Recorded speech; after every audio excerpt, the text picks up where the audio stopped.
Nya ada di bawah. So I will start speaking in 3, 2, 1.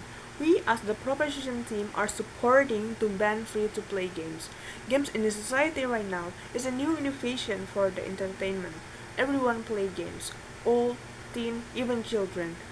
There's a variety of games which like console games, PC games, and mobile games. Mobile games is the most popular because it is reachable for every field. You can play on phones and they are easy to bring everywhere.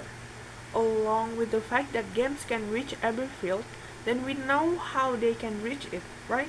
Because of the free cost to play. They have to spend nothing to feel the excitement for playing games.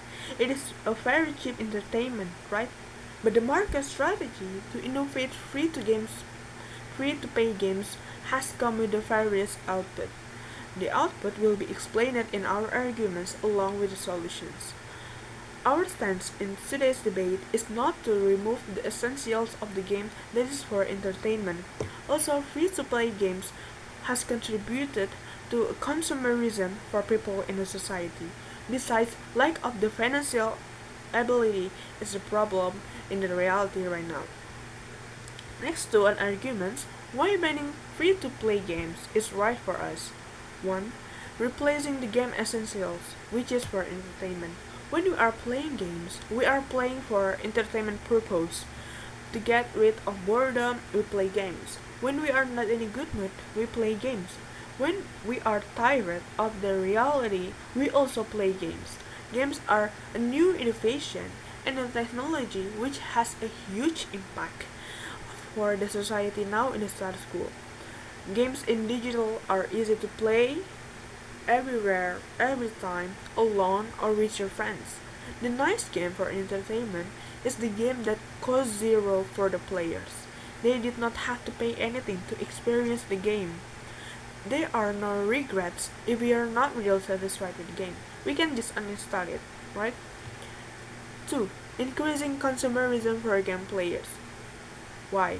Because it is widen the gap between the players. The one that spend the most because is be praised by the other players and be called sultan or rich. Meanwhile, free players usually being underestimated, like they are not good enough to play. This would make the unhealthy game feel, right, more like toxic and players, and making the players feel demanded to purchase the paid contents. And also the game itself would treat someone who paid more special, like giving them privilege unlike the others. On the other side, it can be addicting because we will spend more and more to get a privilege more and more. Thirdly, sometimes the money we spend on the paid content does not meet our expectations, and in that case, it is same with the gambling. In the game, it's called gacha. Gacha is when you paid a voucher or a token and you will get a random gifts. If you are lucky enough, you can get the expensive item. Otherwise, you also can get the common item. And when we are not getting what we want, we must feel disappointed and unsatisfied, right? Along with an anger too. And what will happen? When we are spending again and again until we get what they want, unconsciously we are losing our money to get something that is not important, that is not permanent. I mean, we can spend the money on the other things that are more worth it, like food, fashion, or even charity. For the solutions, what we can do? One, we can make the items limited, like for 10 first people who claim. Or secondly, need to reach the minimum of level. And thirdly, for free user, we can give the items randomly till in gacha or the contents after the event period ends. Or benefit for the paid users are just giving them an early access. Fourthly, if you think the solution above will likely reduce downloaders. Now in the Play Store, a game installing platform, the famous platform for game, free-to-play games are labeled with in-app purchase. That means it is contain a paid content. We think this is an Another nice solution to consider playing or not the game without being afraid of reducing downloaders. Fourthly, we must consider the player's capability.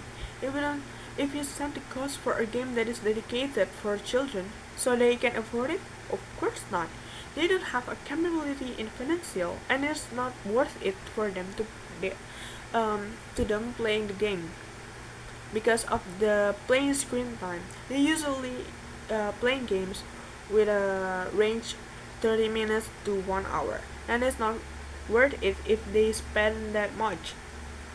The other problems come from a child who are playing free-to-play games. They do not understand what paid content was, so they are randomly clicking and end up making a huge number of billing. Some of the billing can be cancelled, so in the end the parents handle. That's why free-to-play games should have been banned because in the first time they did not filtering the user's audience. Besides, why don't we use this strategy to making the apps paid in front? So the price of purchasing would already include special contents that have to be paid. And we also can filter the user's audience. Most likely game paid contents are not for children, so then children are prohibited to play, right? The strategy will filter them by who can afford to pay. If they can, they have a capability, and they are wise enough to consider whether it is beneficial or not. 5. And the last argument, alternative of the income the games can take. 1. Digital advertising. The brand will pay for the essence. Secondly, release official merch. Release an official merch. It is valuable for the collectors, like a physical merch collectors. Thirdly, game competition or campaign. It is worth for introducing the game, also for increasing the game awareness. The other solutions that we think this could be a good why is why we don't let them play like what it is.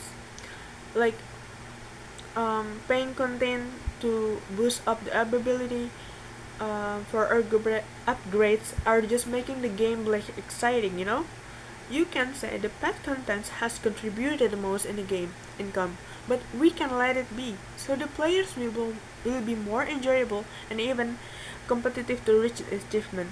There's no gap between the players and reducing the toxic culture. In the end of the day, we should be more considerate of what we are doing. Is it the right decision or not? Most of the game players are blindfolded with the temporary satisfaction. Thus, as, thus the special items might be valuable, special in the game, but in the reality, there are so many things that worth more. Those paid contents are not permanent in reality, and those are worthless. I'm proud to be proposition.